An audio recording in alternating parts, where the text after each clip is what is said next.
you want to just introduce yourself, tell us who you are.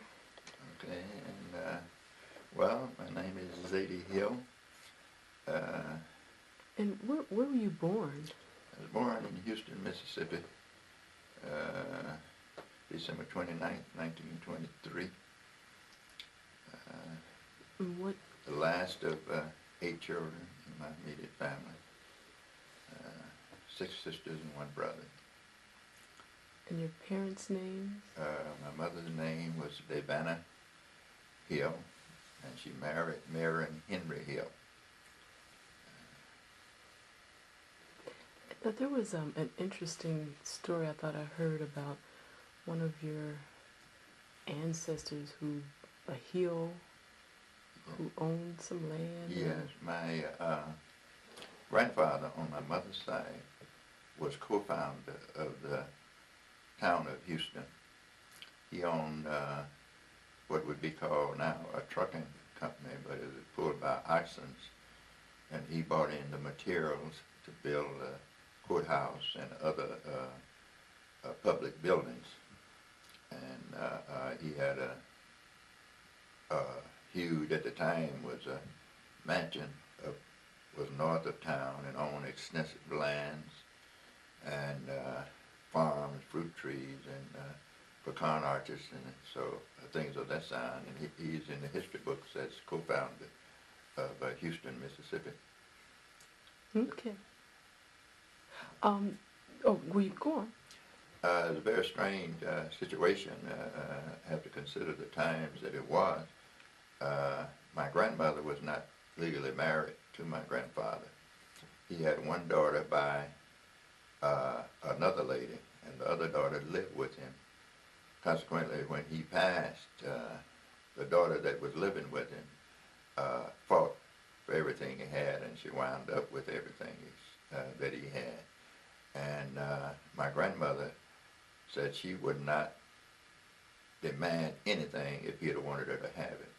He would have fixed it so she could have it. But the way things turned out, the one daughter that did inherit everything, the extensive lands and money and etc., wound up being broke and ended up in the poorhouse with my mother, who she had rejected, being the only relative she had that took care of her in her declining years. But my mother and that side of the family was very independent and self-sufficient, and didn't feel that they had a right to go after, or didn't desire to go after anything that anyone didn't want them to have. Okay. My mother had 1 sister and 1 brother. My uncle, whom I'm named after, Zedie, I don't know where they got the name from. It really was Zedie, a Jewish name, which means grandfather in the Hebrew tongue. And my uncle died, went to St. Louis to work in a steel mill. He died very young. And my auntie, she died very young after giving birth to a daughter who my mother also raised. So it was like another child in our family. What was her name? Her name was Zedie, after her uncle, somewhat. So Zedie. And my mother, when she was a very young girl, before my mother started her family, Zedie got burnt very, very bad. And my mother nursed and took care of her. Consequently, in my mother's old age, when she became an invalid like, Zedie in turn looked after her and took care of her like she was her own. Now, what were your siblings' names?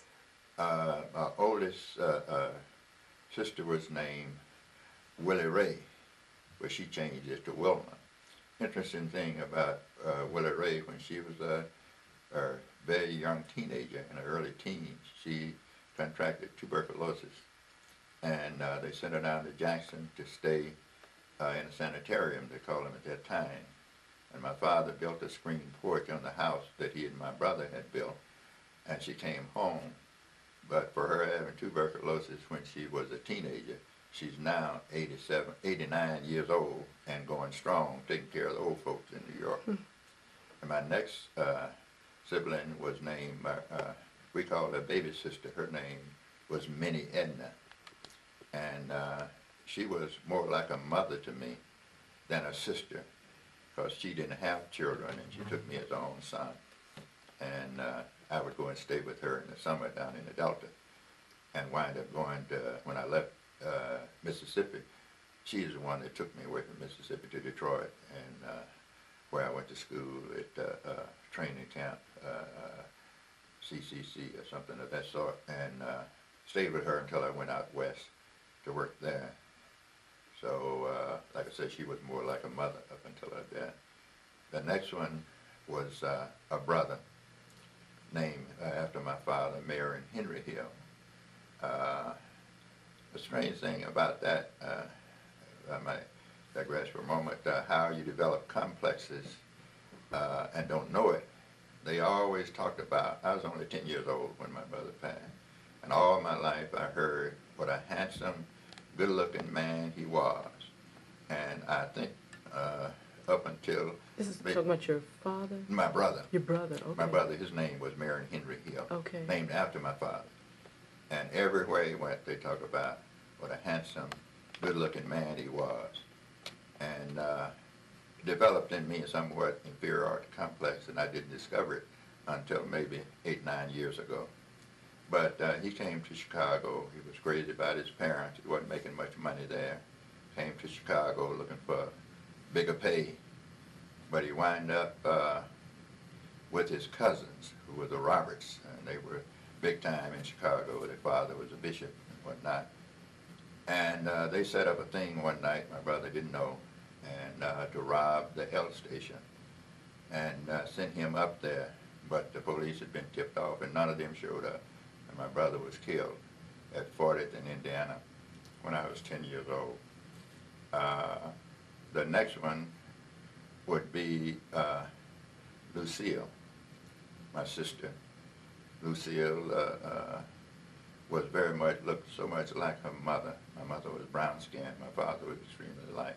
But Lucille was a quiet one in the family and never talked too much. She moved to the Delta with my sister Minnie, and then from there went to New York with Wilma, where Wilma went in 1933. The next one after that was Burdette. She was the one that thought she was the beautiful one in the family. And she married the principal of the school in Houston. They had 2 children, and then they divorced, and she went on to Detroit and married a man named Jesse Miles. They had 4 children. The next one after that would be Wardenia. She was a mother of 2 children, 2 girls. She also moved to New York to be with Wilma. The next one after that would be Brooke Snell. She was the one right next to me, and we worked together at home longer than any of the rest of them. We stayed there and played together and worked together, and my mother got sick when she was a young teenager and was on her bed for 12 years. And 3 different doctors said she'd never get off the bed. But she got up and went to see where all of them was buried and lived about 45 years after that. But Brooks was the one that took care of her. So those are my siblings, and 6 of them are still living. 3 in New York, 5. Oh, it's 6. I can't even count now. There's 3 in New York and 2 in Detroit, so it's 5 still living. And as I say, I'm the baby of the family. The baby. Yeah. Were you spoiled? Not really. I guess to some extent, I guess it was, because my mother was crazy about me. My father, too. My father and I, we were close because we worked together all the time. My father was, even though he was in the ministry, he didn't get any money for preaching. In those days, they might give you a chicken and $1, and he'd have to go 25 or 30 miles in a buggy and come back. But he always, on Monday morning, when he came back, he always had something for each of us. And he'd give the rest of it to my mother. But he was a carpenter, he was a painter, bricklayer, or whatever he could find to do. and he would take me to work with him. And that's why I know so many different trades. And we even farmed for 1 year. And this is the reason I went on and learned other trades. We farmed 1 year, working from sun to sun, planted corn, planted cotton, and had to work in all that heat. And when the year was over, we wind up with 1.5 loads of corn, which was worth about $35, and a bale and a half of cotton, which was worth maybe $50. Did you pick the cotton yourself? Yes, we picked the cotton. We pulled the corn because we was working on harvest, and about less than $100. And had 2 grown men that worked all year. We also would hang paper, a wallpaper at that time. You had to put a canvas because there's cracks in the wall. It wasn't plastered walls like these. And sometimes we'd walk 5 miles, work all day, and then walk back home. And so he was the kind of person, funny little story happened. I was putting up canvas, and what you did, you put the tacks in your mouth. It's extremely sharp. And you take a magnet hammer and put it to your mouth and take them out until you take your tongue and turn the heads around. Take them out and hammer and drive them in the wall. And I'm working, and it drove a tack all the way through my thumb and came out the other side. He just pulled it out and told me when we go home, we put some kerosene on it. And that's the way we worked in those days. But it paid off because it taught me work ethic that I don't mind. I never mind working. We had a good, close family life. We were warm because my parents were so warm. I never heard, they didn't talk a lot. I never heard my mother and father in a real conversation. And she always called him Mr. Hill. She never called him nothing but Mr. Hill. So I was very blessed in that respect. And I'm very thankful. We were all in church. And he lived to get, I think Papa was about 80 years old. He was 55 years old when I was born, because he had been married before and had another family of 8 children. And before he met my mother and married her, his wife is deceased. And the children from the first marriage loved my mother just like their own mother. And when she started having children, Papa wanted to go and get one of his grandchildren to come babysit these children. My mother told her no, she'd take care of her own children. And she would sit up and sew until 12 o'clock at night so that the girls would have dresses to wear to church. And my brother, as I said, was a dresser, and he changed. Which brother was this? A son of my older brother, the one that passed. He was a dresser, and she kept him with white shirts. They didn't have all the colored shirts and things. Changed shirts every day, and they had to be washed outdoors and ironed. And besides that, she took in laundry from the white people. Sometimes bones, 2 or 3 of them bigger than a cow. And yes, she cooked 3 meals a day, and took care of all of her children. So after I was 16, when I left Mississippi and went to Detroit, as I said, I went to the government school. And let me ask you this something. Yeah. Can you tell us maybe maybe what you did for entertainment or something funny when you were a child? As a child, we had interest in all our entertainment. We had to make it up ourselves. We had no games to play, no manufactured games to play. We had no television, and very few people even had radios when I was a teenager. So consequently, during the day, in off seasons, in the summertime, we'd all get together, and all the children, sometime older and younger, we'd all get together and be sitting around at some given spot at one of the children's home, and we laughing and playing jokes, and then all of a sudden somebody said, let's go berry picking. see if we can find some berries. So here we go, 15 to 20 of us just laughing and playing. We'd find some berries if they were in season, plums if they were in season, and we'd spend the whole day just foraging, muscadine, climb the trees and get them. And then at night, our entertainment was the boys would sit around and tell ghost stories and things of that sort, and really just be sitting there lying. And but that was our entertainment. And as I said, we didn't have a picture show. You could only go on Saturday and see a Western. That's all they played on Saturday was Western. Do you remember the first one you ever saw? Or No. Do you remember any of them that you saw? Well, I used to love Hopalong Cassidy and Tom Mix, and I didn't care too much for Gene Autry, and I would get Roy Rogers. They were too much class to them. I liked the rougher Westerns, you know, but it really looked Western. And we'd go to show on Saturday afternoon, and Saturday was a big day. All the country people, we called Houston a town, a city. So all the people that lived on the farms and whatnot would come to town. The entertainment on Saturday afternoon, if you were courting, had a girlfriend, you'd hold hands and walk around the square. The town was made on a square with a courthouse sitting in the center. There were stores all around. You'd walk all around, pardon me, all afternoon, holding hands, and maybe you'd go into the grocery store, go in the back and buy you some cheese and maybe a stage plank, what they called it then. It was a cookie with some icing, a big cookie with icing on it, and get your RC Cola. Then you'll walk around the square eating cheese and stage plate and drinking your RC Cola. And when night come, then of course everybody went home. Sunday, everybody went to church. What church did you go to? I went to Houston Second Baptist. It was named Second Baptist because the white Baptist was named First Baptist. So naturally we had to take Second Baptist. And do you remember getting baptized? No, I really don't remember that.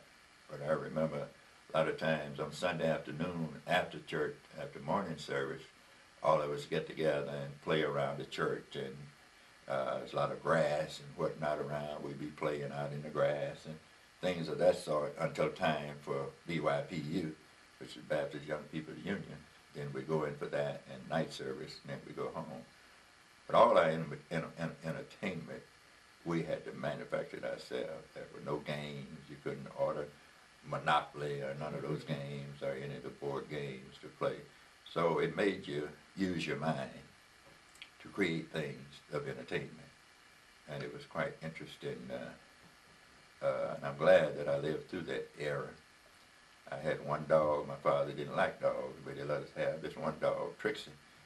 And sometimes Trixie and I, if I couldn't get with the game, they wasn't doing nothing. We'd just roam around in the woods and climb trees and do different stuff until night come. That's the way we passed our days. Now, did you ever get in trouble when you were little? Yes, got in quite a bit of trouble. One incident in school, we used to have outdoor washrooms in school, I guess, because I only went to the 5th grade in school. I dropped out after that. But they installed indoor plumbing in the school. And we had a very hard principal named Kirby Seals. And we were all down in the boys' washroom playing, and we broke one of the face bowls. So they said, Zedie, is either Zedie here? Jack Jr. broke it. So the principal came down, and I said, I didn't do it. And he said he didn't do it. That principal took a rope, put one end around my neck, other end around Jack's neck, said, I'm going to throw y'all up in that tree. And whichever one hit the ground first escaped, the other one's going to hang. And he probably wasn't going to do it, but he had us thinking he was going to do it. So Miss Davenport, she was a history teacher. She came out and told him, Kirby, leave your boys alone. Let them go. They never did find out really who broke the sink. We were probably involved. And other times we'd be playing in the hallways and things when it rained. We couldn't go outside, and the principal then, he would call the whole school up and whip the whole school because they were whipping those days, and make the children go out and get the switches and bring them back and then line them up, and he'd hit everybody, one lick, two licks, three, depending on how fast you were, and getting away. But they used very strong corporal punishment back in those days. But as I say, I only went to the 5th grade, but I was fortunate enough to, the Lord bless me, to learn a lot by observation and being able to listen and observe and pick up. So I'm very thankful I was able to make it through life, even though I didn't have a formal education. But I learned by observation. You mentioned you ended up leaving, and so how did you end up leaving Mississippi? Yeah, well, my sister, Minnie Edna, came to Houston when I was 16. It is, October of 1941. And we went to Detroit. And she left me at, she had me a room because she was doing in-house service at the time. Most black women in the city, they worked in-house as maids and whatnot. And she lived on the job, so I couldn't stay with her. But she got me a room at the YMCA. And she left me at the YMCA. And I think before she got to where she was going, I'm only 16 now, I was down at the B&C Club. They didn't ask me no age because I was big for my age. And next day she was all worried and came in to see how I was making, and I'd been out and been over to a restaurant, eat breakfast and everything. So I started making it that way in Detroit, and as I say, I went to school and learned machine operating, and finally got a job at a small plant doing piecework. And after that, I got a job at Ford Motor. This is the war started that November too. I got a job at Ford Motor Company in 1942, working at Willow Run plant out there where they're building B-29 bombers, and I worked my way up from there, and they moved me to Highland Park as a leading man, and I worked in Highland Park until one day I decided I didn't want to do that anymore, and I came to Chicago. And, What made you decide to come to Chicago? Well, a young lady over here I had met that was going to Roberts Temple, and I used to come over every 2 or 3 weeks to see her.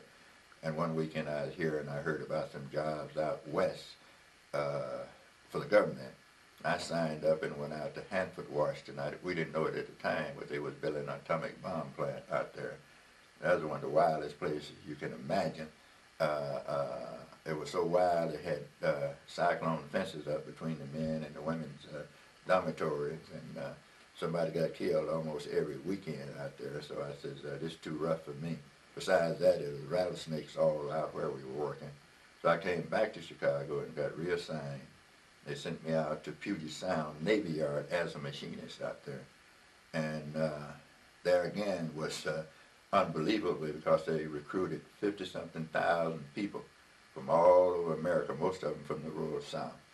And they had dormitories like for them, and it was wild, whatnot. But I worked in the Navy Yard. You had to cross the Sound every day by ferry and go to the Navy Yard and work. And I had some interesting experiences out there, quite a few. And strange thing, very few people went there as man and wife, left as man and wife. Stayed for any period of time. It was just kind of a frontier type atmosphere. So I worked out there at the Navy Yard until the war was over. And as soon as the war was over, shortly after, I left there and went to a little town in Idaho, of all places, called Coeur d'Alene. And no black people at all in town. I'm the only one there. You've got to explain why you... Why I went to Coeur d'Alene? Right. No particular reason. I have no idea. I just wound up, well, yeah, I know why I wound up in Coeur d'Alene, because that's where my money would take me. And I got off the train there. And so I stayed there for about 6 months, and I wrote my sister, Minnie Edna, which I said was like my mother, and asked her for some money. She said, no, I am not going to send you another dime. And I sent my mother a telegram. And she said she laid that telegram in the window and started praying. My baby's in trouble. What am I going to do? and she said, well, I just have to scrape up the money and send it to her. But when she went back to get the telegram with the address on it, she hadn't found it from that day until this one. So she couldn't send the money.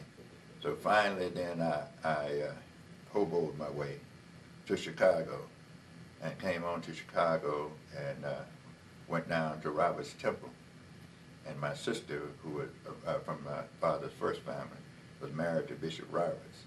And she had me come down, and they introduced me to the Lord. And I got saved and started working in Chicago for a little while, and then I left again, went back to Mississippi, and stayed for a year and worked with my sister Burdette.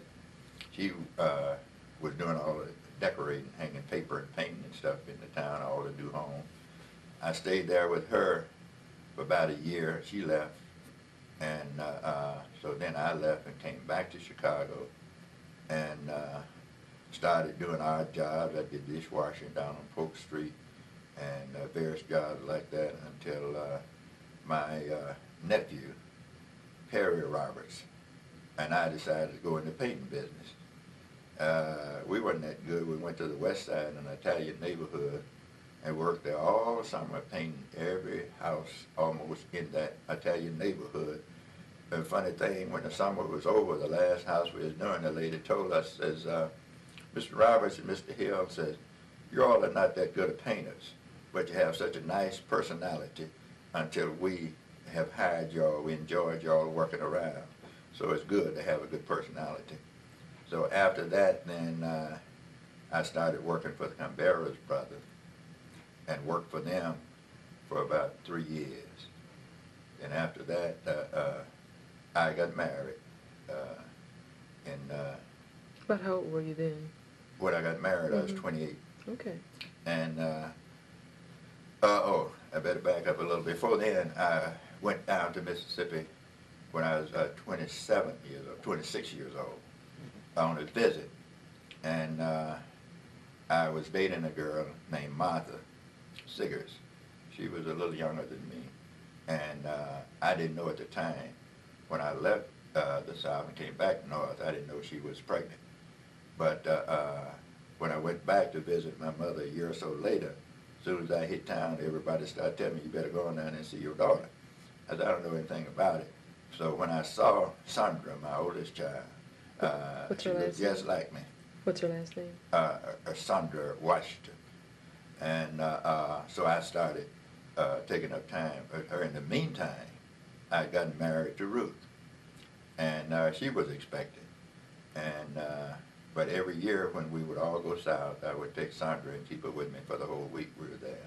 And then she'd spend time with my mother. So my first child that was born, I was named Reginald. And I was working then at a hotel as a maintenance man. And I was doing painting on the side.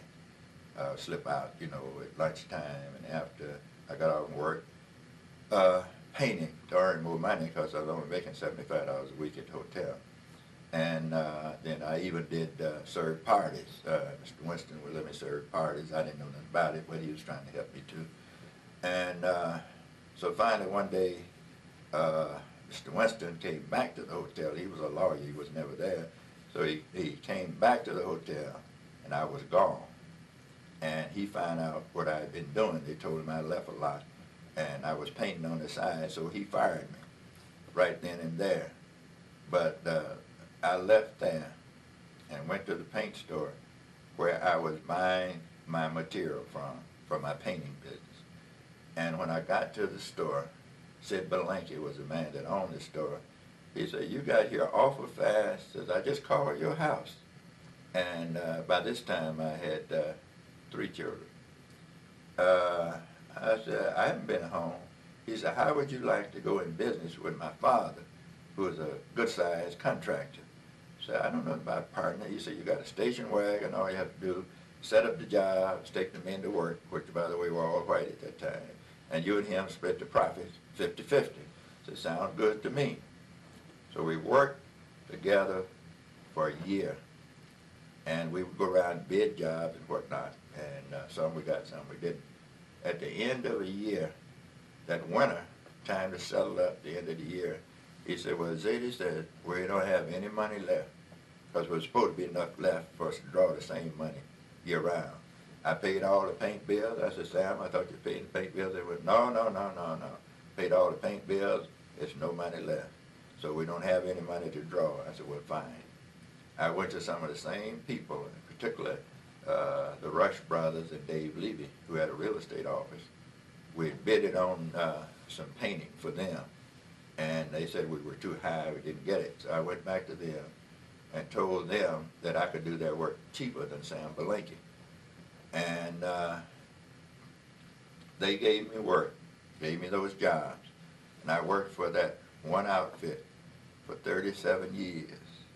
Winter and summer, I was never without work because the Lord opened that door for me, and I was able to raise all of my family, all my children, and was even blessed from my painting business with these Jews.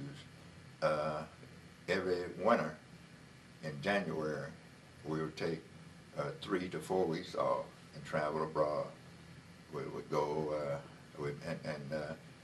another strange incident in life, we were going our way to Jamaica on the Jamaica Queen, and we met these people from Kansas City, and there's 2 couples. We started talking, and we had such a great time in Jamaica, and they said we ought to take a longer trip. And we decided to go to Japan, to the Orient. And when they got back to Kansas City, we booked a trip at that time. Per couple, it was about $2,700. And Jack Barber sent me a check made out to me personally for $2,700, and he'd only met me that 1 week. And we went to Japan. We went to Tokyo, and left Tokyo and went down to Hakone, where the hot baths and everything is, and on down to Kyoto. From Kyoto, then we went over to Taipei.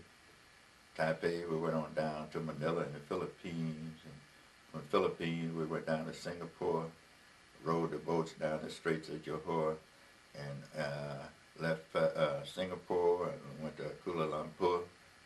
And from there, we went to Bangkok, and Bangkok went to Hong Kong, and then we took the hydrofoil down to Macau, right on the border of China, and then back to Japan and back home.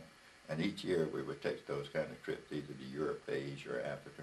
And the Lord blessed me through that little painting business that I had. I was almost a whole company. I'd hire somebody, and running up down 60-foot ladders, moving them by myself. And I give God the glory for giving me the strength to do it.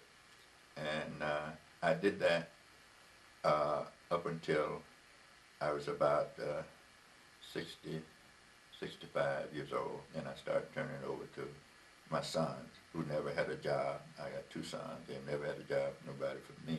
I think it was a mistake. I should have let them get a real job and then come back to me.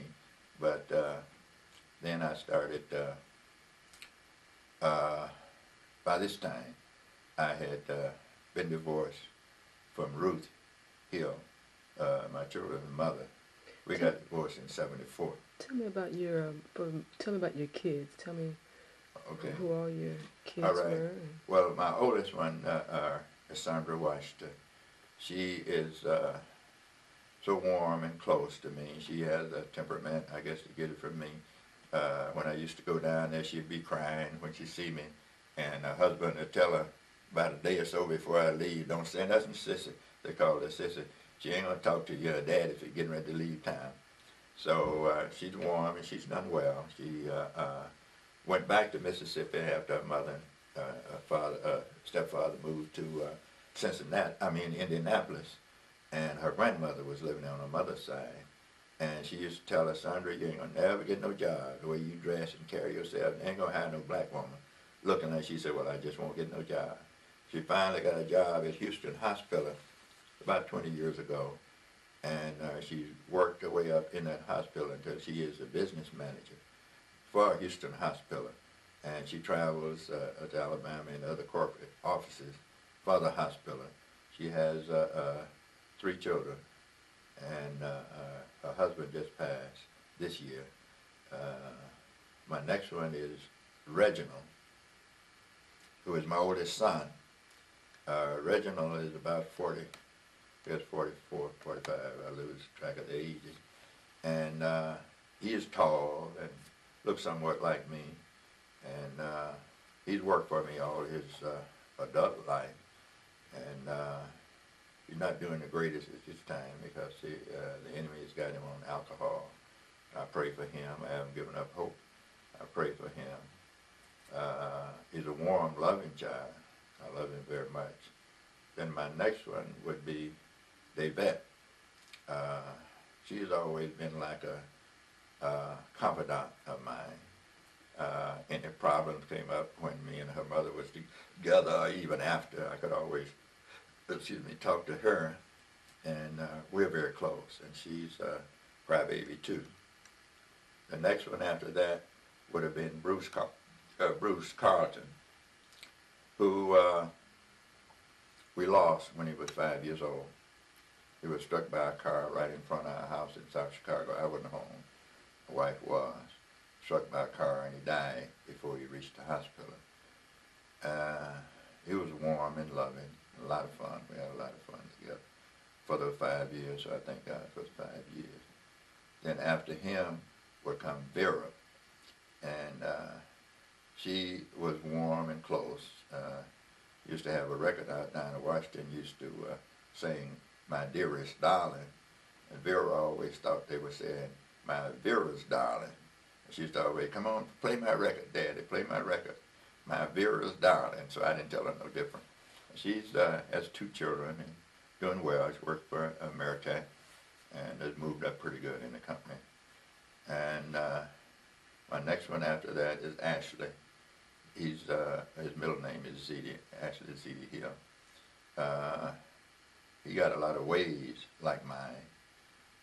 He too is going through some trials. He got married, and his wife had 2 children when he got married. He's doing pretty good, an excellent painter, but the enemy is trying to steal him too. But we're praying and trusting that he will get himself together.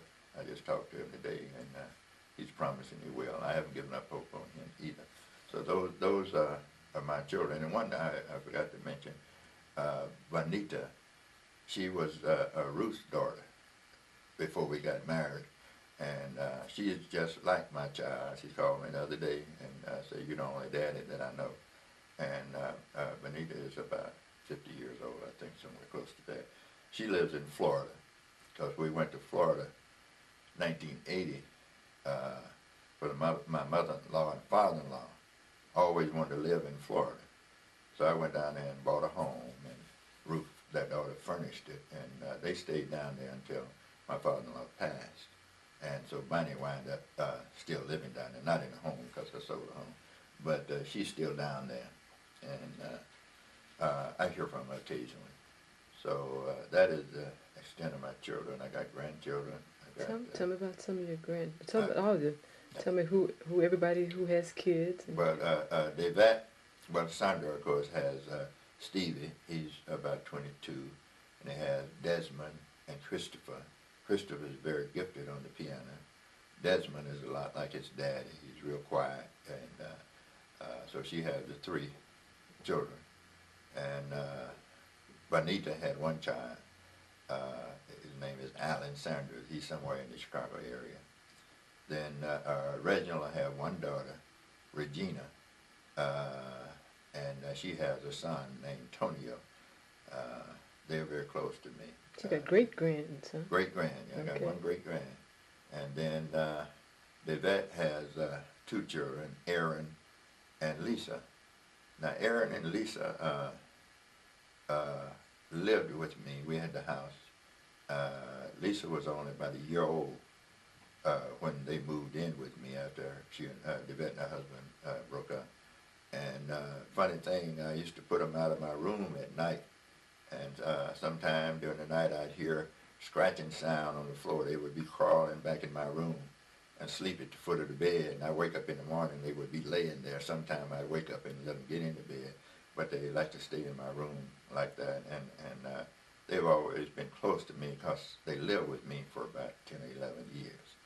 Uh, then Vera, she has two children, uh, Mercedes and Elizabeth. They're extremely close to me. Elizabeth, I think she's 14, and Mercedes is 12. And they've been close to me because I pick them up back and forth to church, and we spend time together. They've become very close to me. And so that's the extent of my children and grandchildren. And as I say, Ruth and I, my children's mother, and I were divorced. She divorced me in 1974.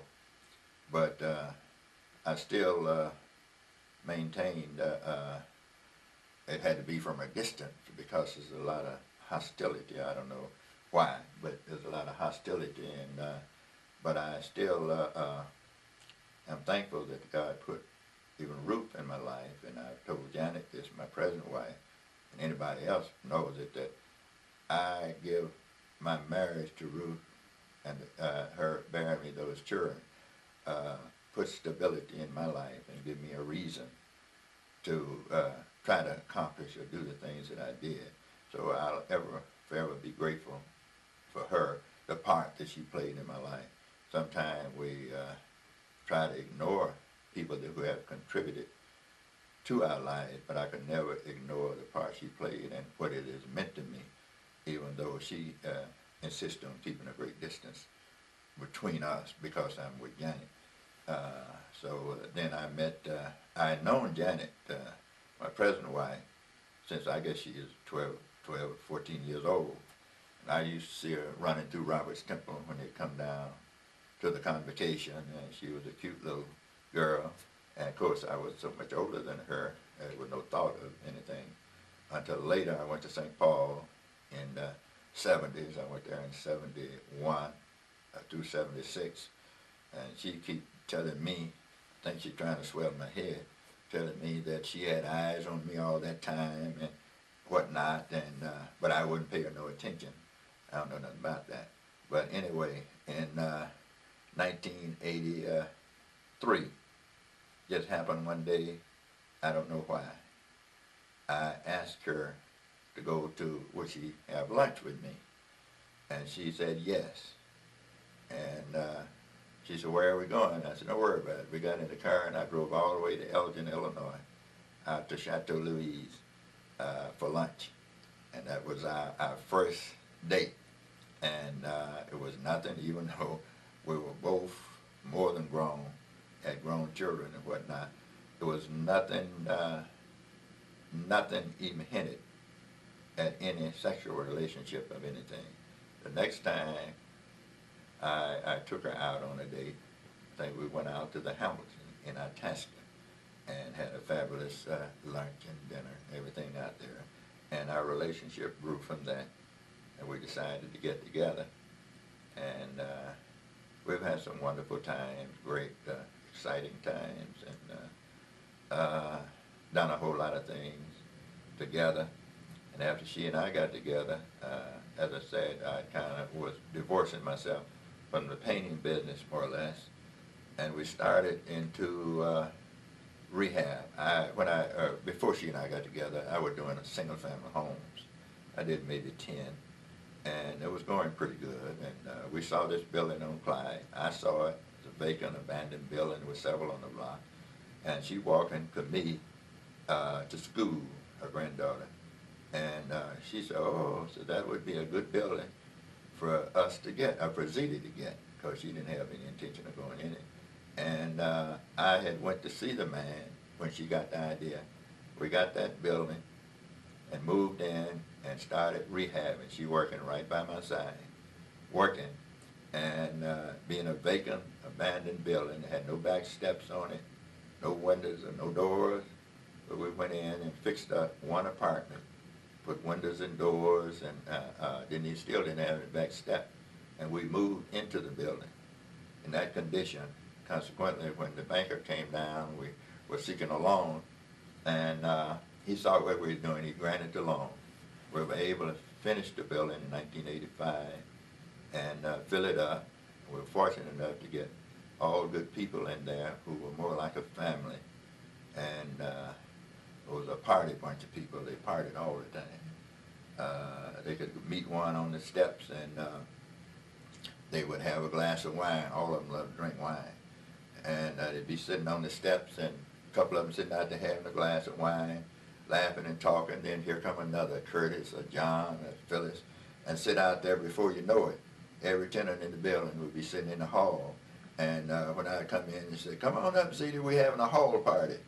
And that's the way the building was. In the summertime, it's all out in the backyard. And we became the anchor for the 6700 block of Clyde. And we met neighbors that owned buildings, and we made that one of the better blocks for a period of time. So then we started buying buildings and rehabbing them.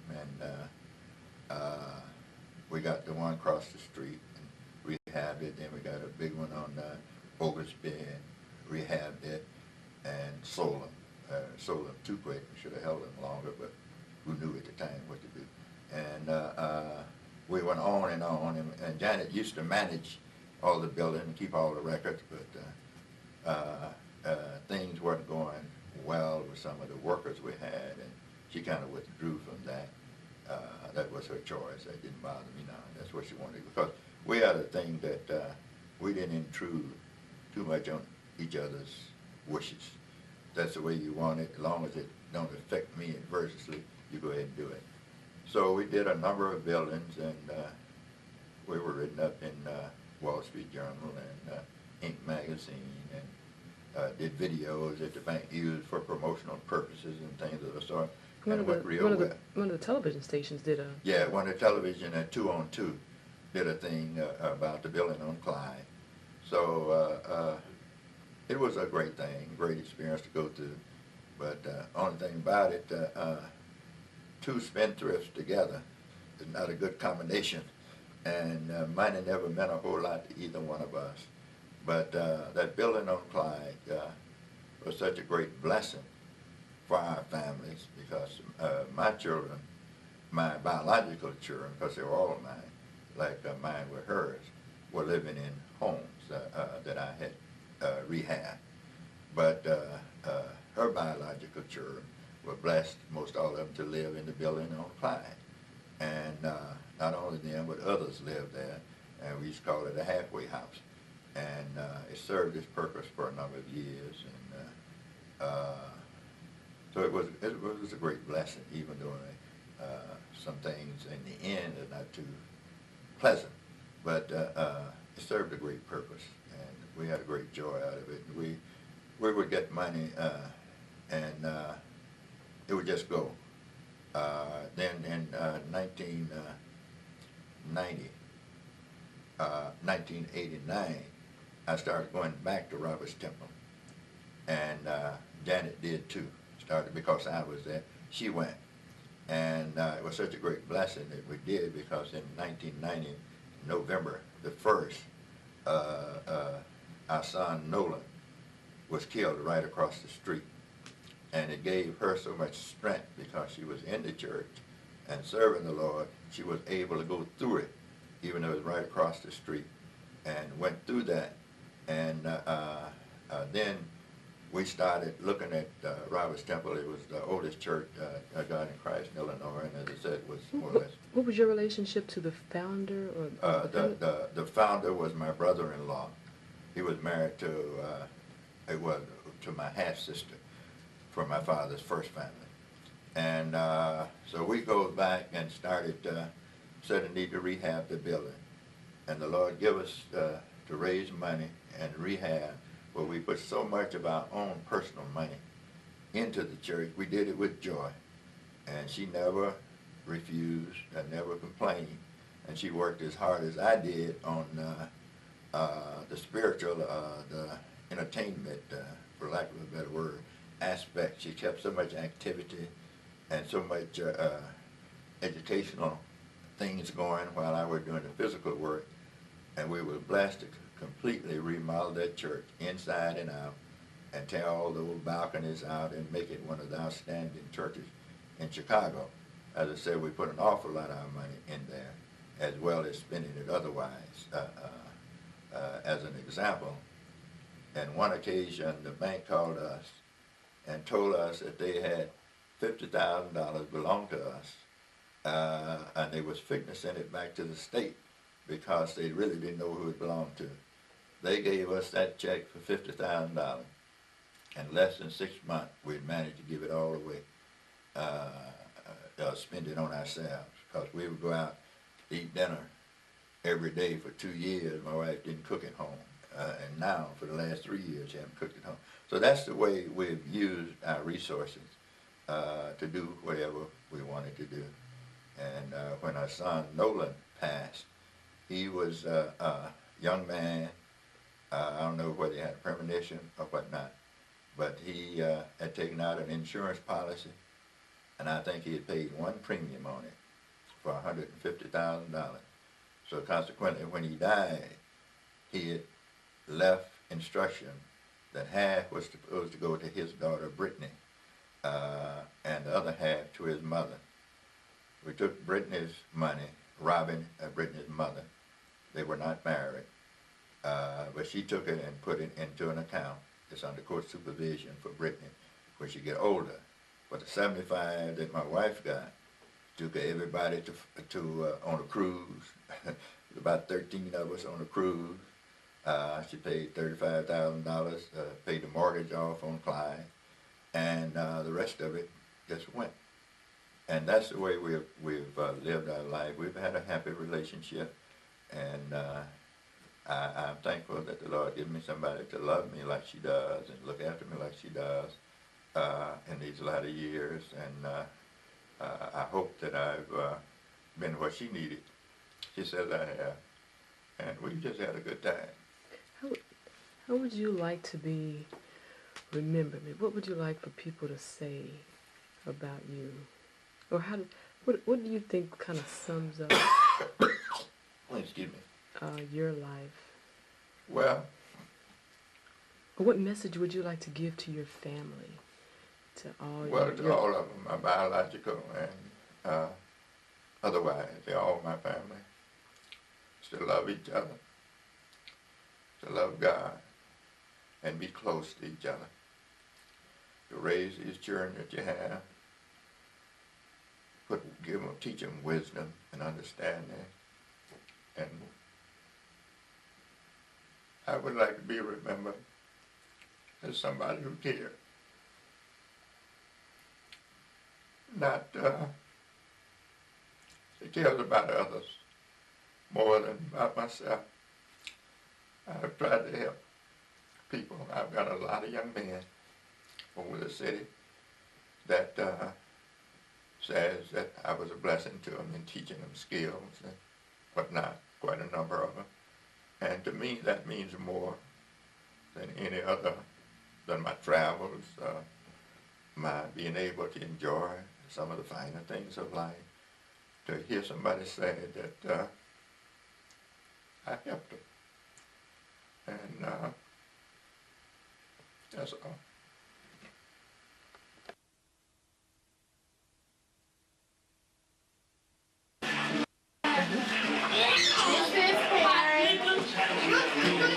This is Antonio. This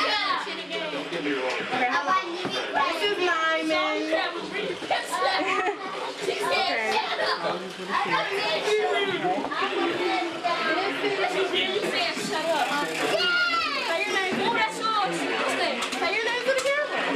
name to the camera. Say your name to the camera. The camera thing say say what name to what camera? Your name is your name. Your name to that camera. Okay. Oh, This is Michael. say what's your name? Oh, it's Mike. David, hi camera. Michael. Buster. Nathan. Some kind of robo dude. Angie.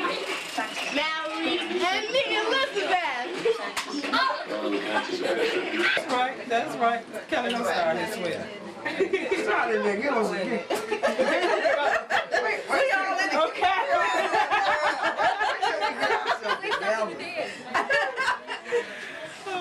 And look here. Introduce yourself. Hey, where you at? Are you here? Do we talk to him? Oh, you here? Oh, we should Is he and everything we say? Oh, okay. Happy 75th birthday. Hope you enjoy many more. It's your daughter-in-law, Andrea. Hi, Daddy. Love you. And That's it. your name? Bonnie from Florida. Hey, Dad. Happy 75th birthday. This is your dearest darling. I love you dearly. Hey, Dad. And I hope you have many, many more birthdays. Well, you know. Right. I see I gotta do math. You know how to do a party or what? Yeah, you did good too. Who did good? So, glad you're going to see you in 76. All right. I'm the only one got the ugly one. She got to do it. Oh, I'm with the food, as usual. Just want to wish you a happy birthday. And I finally made it. What's your name? Oh, man, Jane. Happy birthday to you. Tell us your name. April. I did it real good. My name is Richard. Everybody else, I love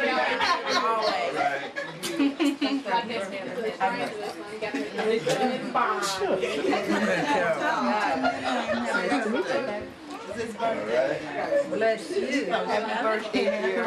You want your birthday by another time. Waiting for the next 75. Be good. You want your camera for another day, right? Oh, baby, you better turn it around. That's Burdette. My name is Burdette Miles. I'm 81 years old. I'm from Detroit. And I love my people and the Lord. Blessed. We are so blessed. Thank you, Father. And thank you for making my picture. Love you.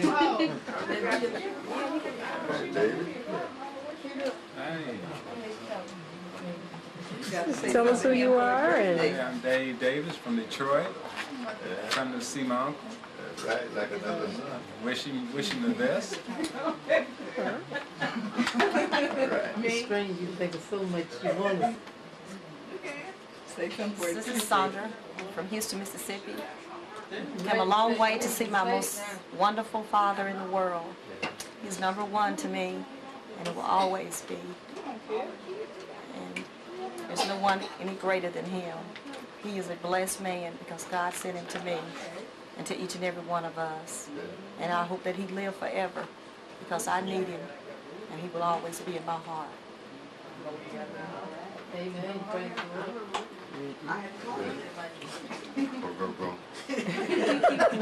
come on, say happy birthday. Happy birthday, Dad. Hi. God bless and good luck to everyone. So happy to be here with my brother for his 75th birthday. He always refers to me as his youngest sister, but I'm older than he is, so I'm still his boss, and I can tell him what to do. And I want God to keep blessing him and strengthening him, so he can visit me and we can visit New York together. Tell us your name. Brooke C. Davis from Detroit, Michigan.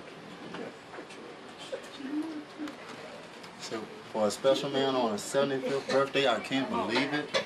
75 years? Well, it's my best friend. The best man I ever knew. Yep. What you got to say? Say happy birthday, Granddaddy. Happy birthday, Granddaddy. Tell us your name. What's your name? My name is Terrence. Okay, and your name? Say, my name is Ashley. I'm the youngest. And you are Pam, the youngest? Hmm? You talk up. Thank you, Miss Kelly, for you're so wonderful. This is our daughter. She's a gem that God put in my life too. She's precious and she loves Daddy very much. And I'm so thankful that we're blessed to be here in their home. We have our place, but this is their home. And she's so sweet and kind and concerned to me. I'm thankful that I lived long enough for her to become a part of my life. And I'm thankful to each one of you that have come tonight to make my life so full and rich. While I can hear this, that y'all tell me you love me. and that I've been a good father. Yes. Praise the Lord. Wonderful. With me.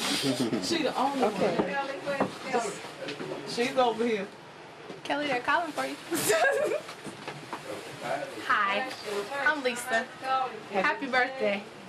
Happy birthday, dear Daddy. Happy birthday to you. We love you. We love you. We love you. We love you. May the good Lord bless you. May the good Lord bless you. Get him. May the good Lord bless you. Get him. May the good Lord bless you. Now, happy birthday. Happy birthday to you. Happy birthday, dear Daddy. Happy birthday to you.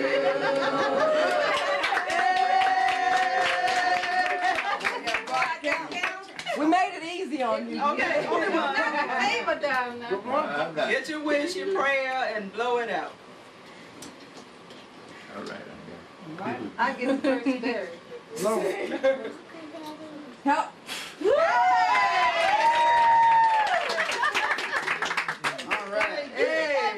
Very good. Huh? All right. All right. I'm moving now. Okay, move it.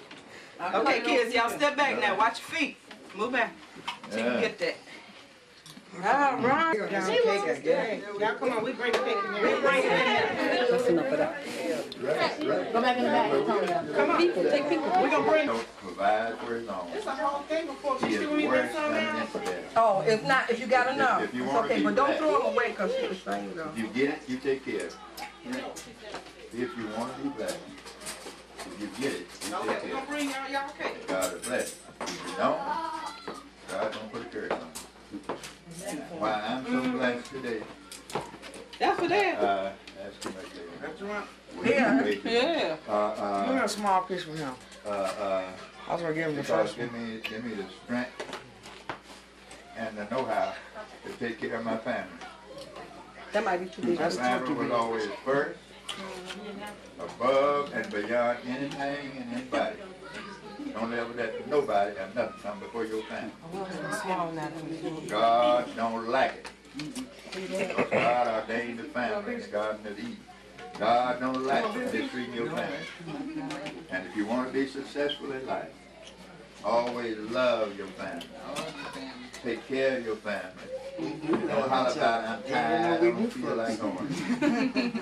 Y'all will never understand what tired is. Some days I feel so tired. Yes, Jesus, have mercy. But God did his strength. Yes, he did. Praise the Lord. Thank you, Jesus. Thank you. With these little arms, sometimes I'd have a 60-foot ladder, 3 sections. And I'd pick it up and stand it straight up and walk with it. Because my children needed food. That's right. The house food had to be paid. But never a very strong man. But God has let me climb those 5-story buildings. Hanging out the windows, any kind of way I could do it. And that's why I'm glad what y'all see tonight. Didn't happen by accident. That my family loved me. It ain't no accident. I didn't plan it. I did it because I enjoyed it. You love them. But look what come back to me. Look what come back to me. Don't never be weary and well-doing. Because you'll reap if you think not. Just hold on and do what you're supposed to do. Same thing with women. Y'all be women, be upstanding women. Do you do to keep yourself together. He loves you. Yeah. God will prosper you. I know y'all didn't come for no sermon. You can take it out. I'm taking a couple of you want to do? But I just want y'all to do well, all of you. The man that I just met. The ones I just met, I just want you to do well. Don't mess your lives up. Enjoy your lives. Enjoy your family. Enjoy Ain't nothing great in the world. It's a trick of the devil to tear family, especially black family. We black folks running around here like wild animals. Was never meant to be from the beginning. We, as a race, is supposed to be more family-oriented than anybody else. But a trick of economic society to divide families, get us at odds with each other, keep us separated and fight with each other so that they can exploit. Be close with your family. Don't mean that you're going to agree on everything. You don't have to see each other every day. But when the need is there, respond to the need. God will bless you for it. Because there's going to come a day, y'all young, jumping around, full of energy now. Ooh. But the age is going to catch up with you.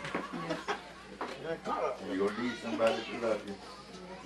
Get old and alone is one of the worst things I've heard in the world. Be old and alone, nobody cares, nobody comes, nobody calls. It's just the most hurtful thing. But do good, good will come back to you. As a man sow it, so shall he. Reap evil, you sow evil, you go reap evil. So good is going to reach good. So frankly, I was shocked. I mean, what a lousy few $100 when it comes to a great person like you. Anyway, I tried to reason with everybody, but I just couldn't get convince them to buy anything, even remotely close to what I paid for your gift. So I returned it.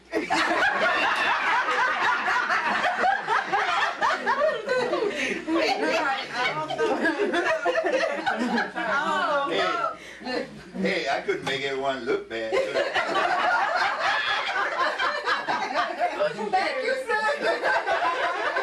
Hey, no.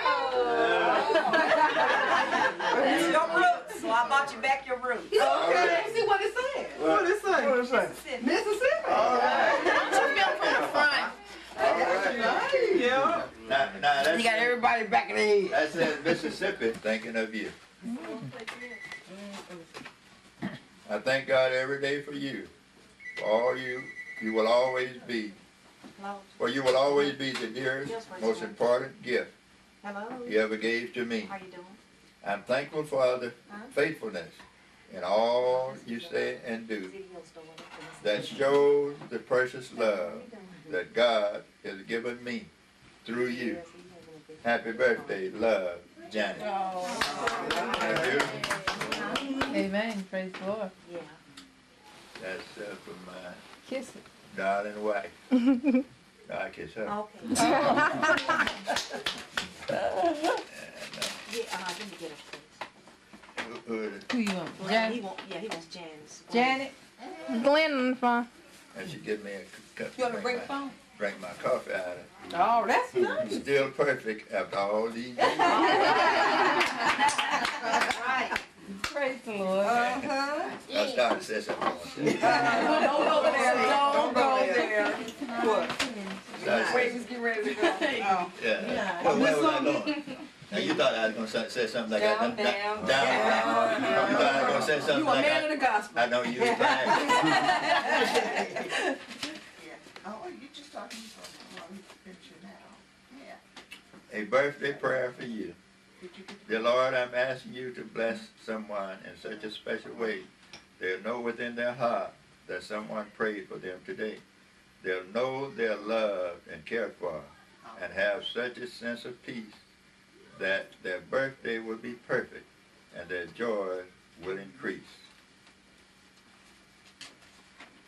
I said a prayer for you today, the way I often do. I ask the Lord to fill your day with joy and blessings too. Ask Him to be close to you and hear when you call and give you life's sweetest gift, for you deserve them all. Happy birthday, love. Dana, Kelly, Lauren. Who is that? Aaron. Aaron. Charles. Charles Aaron. Charles Aaron. And Charles Evans, that's it. Okay. And Charles something Evans. on the back. That's just the. Yeah, that's that's the maker. from the manufacturer. That's Kelly That's Kelly. and her mom. Oh, that was nice.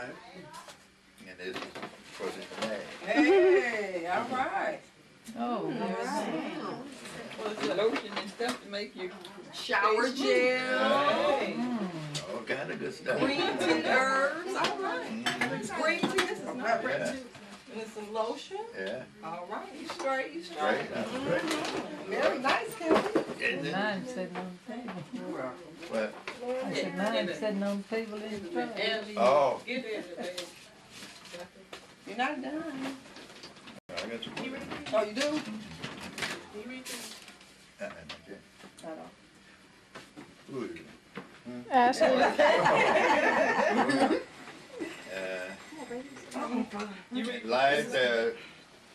Life where there was so much waiting to bring you down. In life where there is so much waiting to bring you down, you've been a symbol of strength. In a time when being a good man took all the courage you could manage.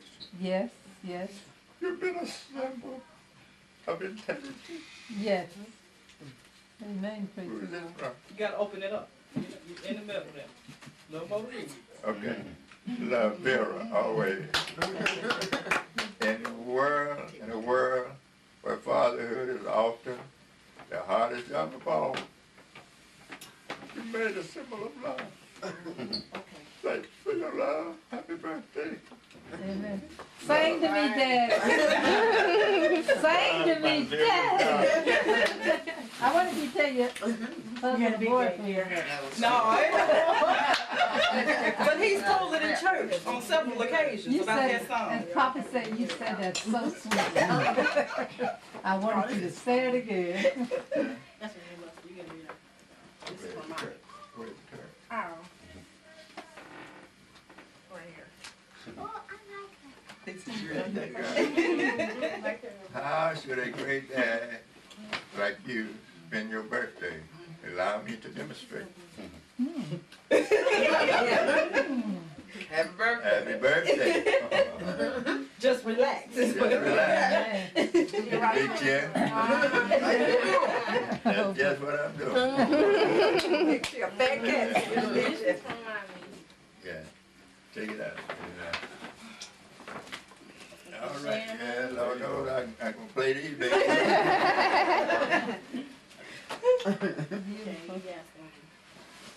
Sorry? All right. Yeah. All right. Mhm. Okay, another one. Oh, yeah. When them two little women come take you to the hospital. Your hands in the hand there. It be sharp there, won't it? Put one of them on. All kind of good things. Oh, God. He's a man. But there's two young girls. Yeah. Ain't there? Mustache gear. Oh, I'm I telling you. Getting out of hand. And this is from me and my son. All right. Where's the bus? And then I'm playing. Tell Russell and Joe. Yes. The rest of them. All right. Black suede. When you're lounging, you got to smell good. Smell good. This is, Sitting on the table, that's so good. how should a great dad like you spend his birthday? Let me, that's the one I just read. There was some more cards now. You can read them all. Here's the one I bought last night. Yeah, right, yeah, You open it up and read it. yeah. On your birthday. Wishing you everything that would make your birthday and the coming year a happy one. Happy birthday. And it plays it. And I play it. That's for Brooks. That's pretty. And this is, ooh, I can't hardly see this. The world has many heroes who have won a world of fame. Heroes who have given their all. This is beautiful, but the writing, I can't read it. The world has has many heroes who have won a world of fame. Heroes who have given their all to win in life's great game. But of all the famous heroes that our changing world has had, there's not a one I look up to or admire more than my dad. To me, my dad's a hero, though he turned away from praise. He's heroic in his quiet strength and his gentle giving ways. He may not make the headlines you won't see him on TV, but I think my dad is everything a hero ought to be. He always keeps his promises on that I can depend. He's loyal to me no matter what, and he's always been my friend. So when I think of heroes and the great things that they've done, I feel the way that I've always felt. My dad's the greatest one. All right. Wonderful. Oh, yeah. You've always been there for me, and since today's your birthday, I wanted you to know how much I appreciate you and how much I love you, and how proud I am that you're my dad. Happy birthday. To the best man I have ever known, my friend, my boss, my father, love you. From Ashley, love, Nyman, Perrin, and wishing you a blessed and fulfilled B-Day. I'm Britt. Wonderful. Wonderful. Yeah, this has been a wonderful day, children. And, let's get to it, man. Let's get to it. Let's get to it. Oh, wait a minute. Maybe that might be that. This is the birthday Christmas stuff. Oh, this is the Christmas card. You have no more. Okay, that's fine. That's plenty. Oh, that was nice. Somebody loves you. Yes, yes, yes. Yeah, you give it, you sure get it back. Get it back. Get it back. So these are my So flowers. we just want to tell you now, we love you on that. We love you. I just want to text to him or you go. We love you. We love you. May the good Lord bless and keep is our prayer. All right, that's all I need. Yes. For him to bless and I'm coming up on the rough side of the mountain, but I know we'll be all right. All right. Oh, yeah. Hey, praise the Lord. Thank Oh, you. yeah. And great riches. Came to Chicago, Mississippi. Didn't have much to do. I went washing dishes down Polk Street. And my nephew, Perry Roberts, and I got a chance to paint a house on the west side in an Italian neighborhood. And we didn't know that much about painting. My father and I had been doing painting, but it's totally different painting, the city painting. We painted the house, and then another lady came over, and I said, Mr. Hill, y'all come over, do a price on that. Before the summer was over, we had spent the entire summer painting that neighborhood. So one lady told us, said, Mr. Hill, I'm going to tell you something. So you and your nephew are not the best painters, but y'all have such nice personality. And everybody wanted you. Everybody wanted us.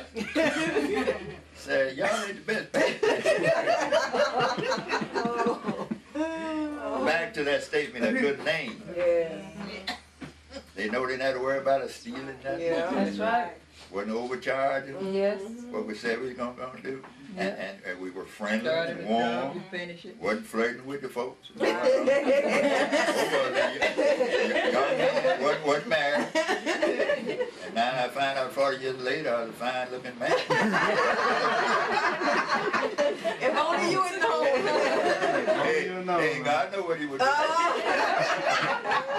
That's the way I got my start. In Mississippi, I was papering a room for these people just friendly, white family, being neighborly, helping them out, pay the room. The mother was sick, and the doctor came from town. The doctor came from town to see the patient, so he went on back in the back room checking the patient out, the mother, and when he came back, he asked the mother, who's doing the papering up there? He said, oh, you know, Preacher Hill's daughter, Burdette Hill, Preacher Hill's daughter. Yeah. He went back to town and told it. Yeah. And he said, well, she's doing a fine job.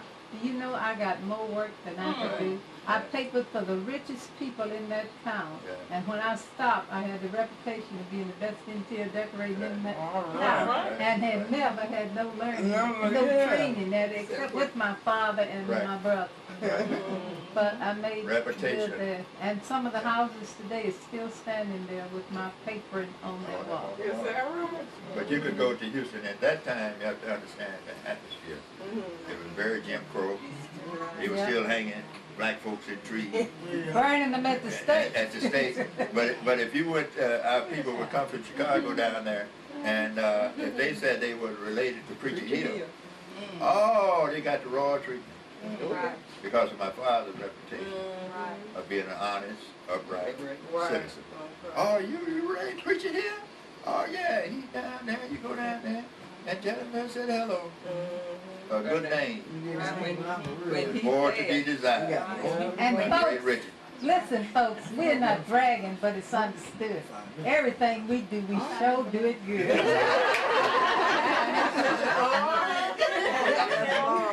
When Papa passed, and 2 or 3 cars came from Chicago, all driving Cadillac and all that black. When they got up north of town, somebody asked how to get to Preacher Hill's house. All of them, cars had running boats in. Whites was going to jump on the running boat to show them how to get there. Oh, boy. They were impressed, at Preacher Hill. So your daddy didn't just start being a decent, handsome, well-worked, trained, manable man. He's been doing it since he's a little boy. Hi, Zedie. Happy birthday. This is Kelly.